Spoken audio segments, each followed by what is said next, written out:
أعوذ بالله من الشيطان الرجيم بسم الله الرحمن الرحيم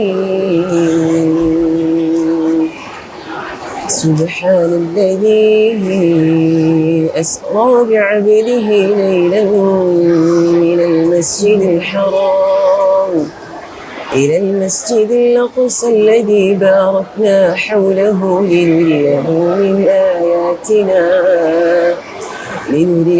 من آياتنا إنه هو السميع البصير.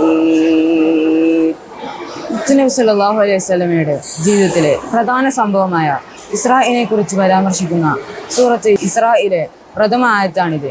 നുബുവത്തിന്റെ 11-ാം വർഷം റജബ് 27-നാണ് ഈ അത്ഭുതകരമായ സംഭവം നടന്നത്. മസ്ജിദുൽ ഹറമിൽ നിന്നും മസ്ജിദുൽ അഖ്സയിലേക്കുള്ള യാത്രക്ക് ഇസ്രാഇ എന്നും മസ്ജിദുൽ അഖ്സയിൽ നിന്നും തുടർന്ന് അങ്ങോട്ടുള്ള യാത്രക്ക് മിഅ്റാജ് എന്നും പറയുന്നു. അന്നത്തെ കാലത്ത് 1.5 മാസത്തെ വഴി ദൂരമുള്ള സ്ഥലത്തേക്ക് ഒരു രാത്രിയിൽ പോയി തിരിച്ചു വന്നു എന്നതാണ് ഈ ഇസ്രായിലെ ഒരു അത്ഭുതം. രാവും പകലുമുള്ള ഭൂമിയിൽ നടന്ന കാര്യമായതിനാൽ ഇതിന് രാപ്രയാണമെന്നും ഈ പരിധിക്ക് പുറത്തു നടന്ന കാര്യമായതിനാൽ ശേഷമുള്ള യാത്രയെ ആകാശാരോഹണം എന്നുമാണ് പരിശുദ്ധ ഇസ്ലാം പഠിപ്പിക്കുന്നത്. എത്രമാത്രം ദൈവികമാണ് ഈ പ്രത്യശാസ്ത്രം എന്ന് പ്രമാണീകരിക്കുന്നത് കൂടിയാണ് ഈ പ്രയോഗങ്ങൾ. ഇതൊരു സ്വപ്നമായിരുന്നു എന്ന് പറഞ്ഞ് ഇതിനെ ചെറുതാക്കി കാണിക്കുന്നവരുണ്ട്. അല്ലാഹു തആല അവൻ്റെ ഖുർആനിൽ അവൻ്റെ അടിമയായ നബിയെ രാപ്രയാണം നടത്തിയവൻ എത്ര പരിശുദ്ധനാണെന്ന് പറഞ്ഞിട്ടും ഇങ്ങനെ വാദം ഉന്നയിക്കുന്നത് അത്തരക്കാർക്ക് അള്ളാഹുവിലുള്ള വിശ്വാസത്തിൽ പോലും ഉറപ്പില്ല എന്ന് തോന്നിപ്പിക്കുന്നതാണ്. ഈ പുണ്യമാസത്തിലും പ്രത്യേകിച്ച് 27-ന് പകൽ വിശ്വാസികൾ സുന്നത്ത് നോമ്പെടുക്കാറുണ്ട്.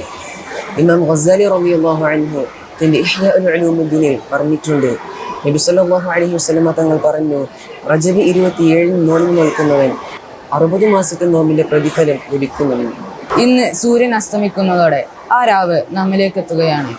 ഇന്നത്തെ രാവ് ആരാധനാധന്യമാക്കാനും നാളത്തെ പകൽ പ്രത്യേകം നോമ്പെടുക്കാനും നാം ശ്രദ്ധിക്കണം.